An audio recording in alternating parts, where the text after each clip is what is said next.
नमस्कार, आप देख रहे हैं जनहित संदेश। मैं भी कुमार आप सभी का स्वागत करता हूं। साथियों, अभी मौजूद हूं जहानाबाद पास्टर साहब के चर्च में। हमारे साथ में बातचीत करने के लिए पास्टर साहब हैं। इनसे सीधा सवाल करेंगे कि जिस प्रकार से अभी आए दिन जो ईसाई धर्म के लोग हैं, चाहे छत्तीसगढ़ हो, मध्य प्रदेश हो या राजस्थान हो या और भी कई दूसरे ऐसे प्रदेश है जहाँ पे ईसाइयों के प्रति जो है संघी मानसिकता के लोग कड़ी प्रहार कर रहे हैं। कई एक पास्टर साहब लोगों को गिरफ्तारी तक भी करवा दिया है उन्होंने। यहाँ तक कि पास्टर साहब का जो चर्च चल रहा था, ईसाई मिशनरी का जो चर्च चल रहा था, उसमें तोड़ फोड़ भी करा है उन्होंने और कई ऐसे मसीही लोगों के साथ में मारपीट किया है। चलिए सीधा हम इन्हीं से बातचीत करते हैं और ये जानने का प्रयास करते हैं कि उस मुद्दे पे इनका क्या कुछ कहना है। तो सबसे पहले स्वागत करते हैं सर। बहुत बहुत धन्यवाद। क्या कहिएगा, जिस प्रकार से पूरे भारत में जितने भी प्रदेशों में देखा जाए ऑलमोस्ट ईसाई धर्म के प्रति इतना संघी मानसिकता के लोग कड़ी प्रहार कर रहे हैं, वैसे लोगों को क्या कहिएगा? देखिए, इस चीज़ को समझना पड़ेगा कि आज जो परमेश्वर को मानने वाले लोग हैं, जो यीशु मसीह के मानने वाले लोग हैं, परमेश्वर का काम, यीशु मसीह का जलाल हर जगह ऐसे प्रकट हो रहा है, ऐसा काम हो रहा है कि लोग खींचे चले आ रहे हैं। आप एक बात जान लीजिएगा, यीशु मसीह के मानने वाले लोगों को कोई बुलाता नहीं है, कोई नहीं बुलाता है, लेकिन परमेश्वर ऐसा ऐसा काम ही करते हैं। उनके पास में ऐसे सामर्थ्य है कि उस सामर्थ्य को लेकर के लोग पहुंच जाते हैं। अब जैसे देखिए, मान लेते कोई व्यक्ति अपनी बीमारी को लेकर के, अपने इलाज को लेकर के, परेशानी को लेकर के हर जगह दुनिया का परिक्रमा कर लिया है, हर डॉक्टर के पास में चला गया है और जाने के बावजूद भी अगर वो ठीक नहीं हुआ है तो उसको आखिरी सहारा जो होता है वो परमेश्वर का भवन होता है। हमारी बाइबल की वचन भी यही बताती है, हे थके हुए लोगों, तुम मेरे पास आओ, मैं तुझे विश्राम दूंगा। जहाँ पर आपके पास में जाकर के उसको छुआछूत, भेदभाव के नाम पर, अमीरी गरीबी के नाम पर आप उसके साथ में भेदभाव करते हैं, आप उसको प्रेम नहीं करते हैं, वहीं पर परमेश्वर ने, यीशु मसीह ने इनको गले लगाया। इनको चेले तक को आप जानेंगे, अगर बाइबल पढ़ेंगे तो यीशु मसीह ने अपने चेलों को पैर धोया। अब बताइए, तो चेला को गुरु पैर धोए, इसको क्या कहिएगा? ये इस बात का संकेत था। उन्होंने बताया कि देखो, इस दुनिया में कोई बड़ा छोटा नहीं है, हम अपने दिल को शुद्ध पवित्र करते, हमारे मन में अगर प्रेम है, भाईचारा है, तो इससे बड़ा कुछ नहीं है। उन्होंने बताया मानव का सर्वश्रेष्ठ धर्म सेवा है। उन्होंने सेवा करने का भाव दिया।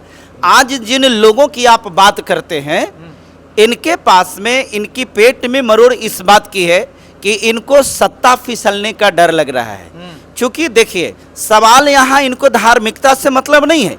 ए धर्म जाए भाड़ में, इसको धर्म से मतलब क्या है भाई?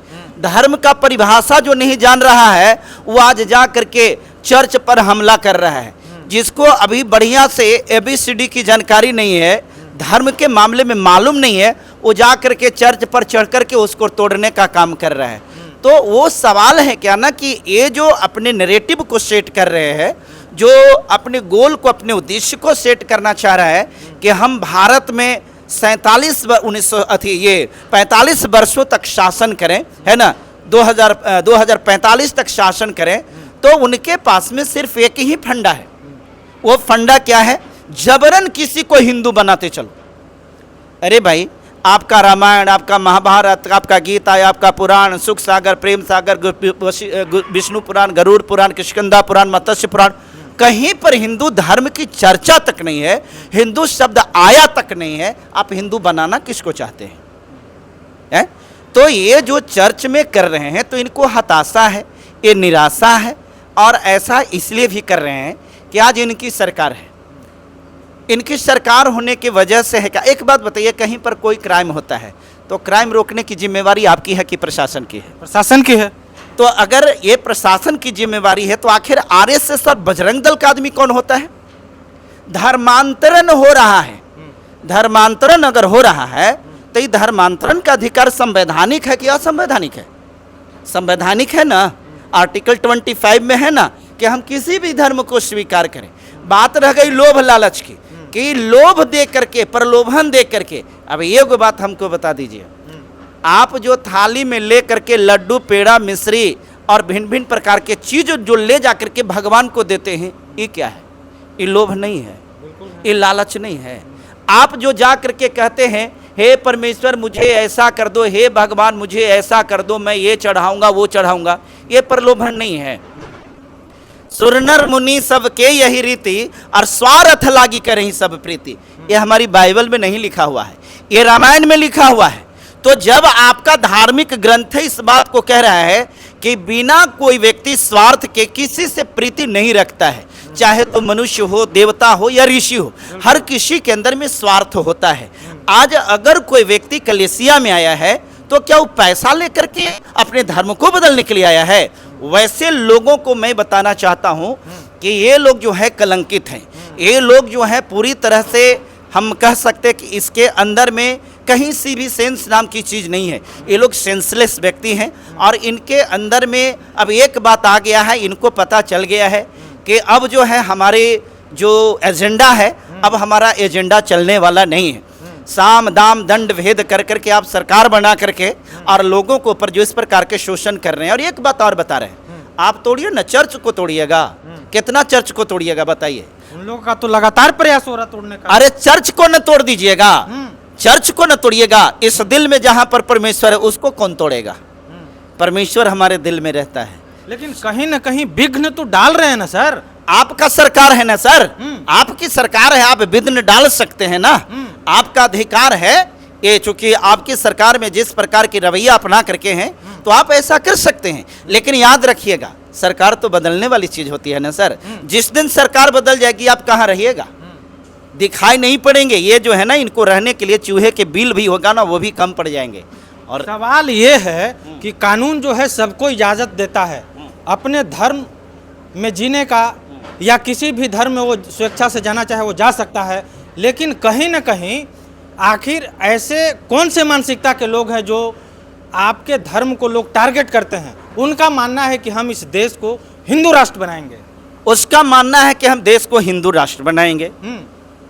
हिंदू के मतलब चोर, हिंदू के मतलब उचक्का, हिंदू के मतलब छिनतई करने वाला, हिंदू के मतलब गुंडा लखेड़ा। तो देश को गुंडा लखेड़ा बनाना चाह रहे हैं। क्या आपको ऐसे शब्द यूज करने से डर नहीं लगता है? मुझे काहे को डर लगेगा? अगर डर लगेगा तो आप ये गूगल जो बनाया है उसको से न कहिए। हमको क्यों डर लगेगा? हम तो गूगल से सीखे। मान लीजिए कि संघी मानसिकता के लोग 2-4 आप पे FIR दर्ज करवा दिया, तब FIR हो जाएगा तो चित्तरंजन थोड़ी डरने वाला FIR से है। क्या फर्क पड़ता है?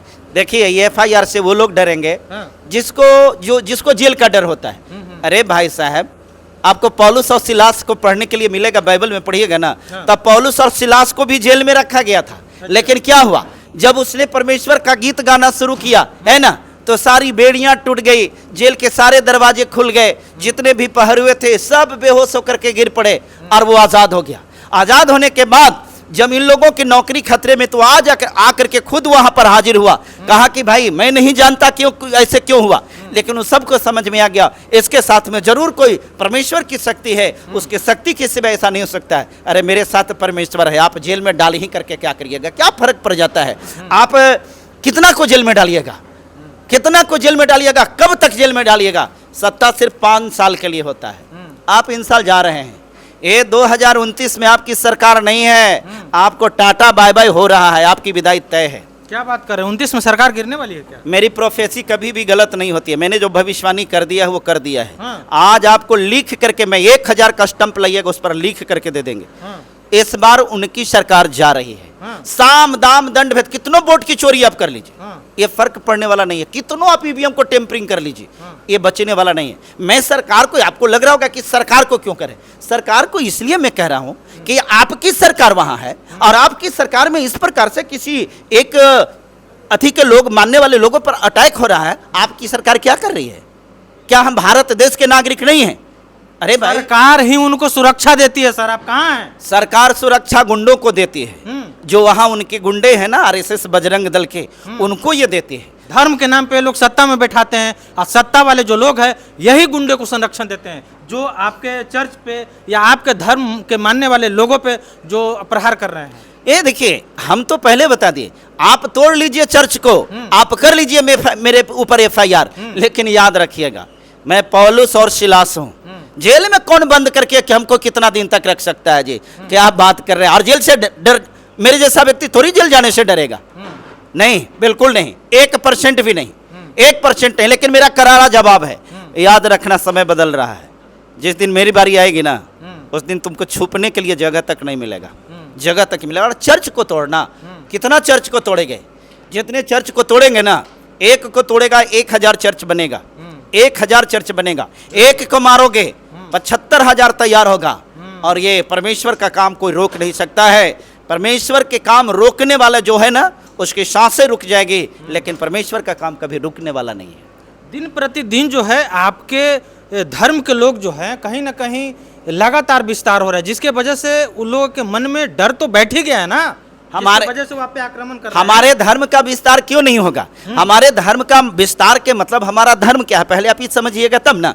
हमारा धर्म है इंसानियत, हमारा धर्म है मानवता। हम मानवता की रक्षा के लिए हैं। हमारा परमेश्वर ने क्या संदेश दिया? उसको क्रूस पर चढ़ाया गया, फिर भी उसने कहा हे पिता इसको क्षमा करना। ये नहीं जानता कि क्या कर रहा है। उन्होंने प्रेम करने के लिए सिखाया, उन्होंने दया करने के लिए सिखाया, उन्होंने क्षमा करने के लिए सिखाया। उन्होंने हमें ये बतलाया कि तुम किसी से बदला ना लो, प्रतिकार करना, प्रतिकार करने के बारे में बताया, लेकिन प्रतिशोध लेने के लिए नहीं बताया।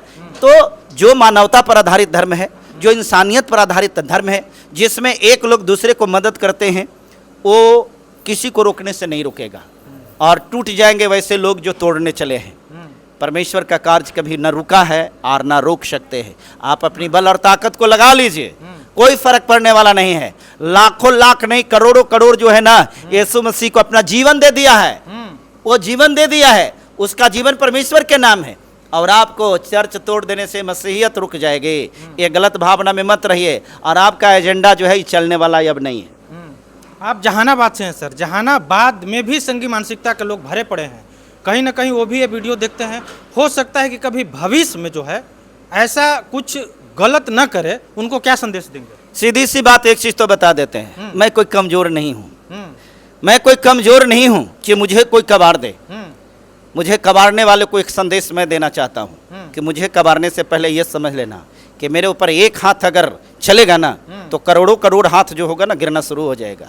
मैं उतना कमजोर में से नहीं हूँ, ठीक है? क्या आप समझ गए? हम उस पास्टर में से हैं। हम परमेश्वर के एक एक वचन को हम अपने जीवन में लगा करके रखते हैं। और एक बात और खुलेआम बताते हैं, हमारा बाइबल बताता है तुम उस मनुष्य से क्यों डरते हो जो खुद मरने वाला है और घास की नाई मुरझा जाने वाला है। हम उससे थोड़ी न डरते हैं। मेरा डर सिर्फ यहोवा से है। जब रक्षा करने वाला परमेश्वर है, तो आप जैसे जैसे और संगी मानसिकता वाला, इसकी क्या औकात है, इसकी क्या विशात है?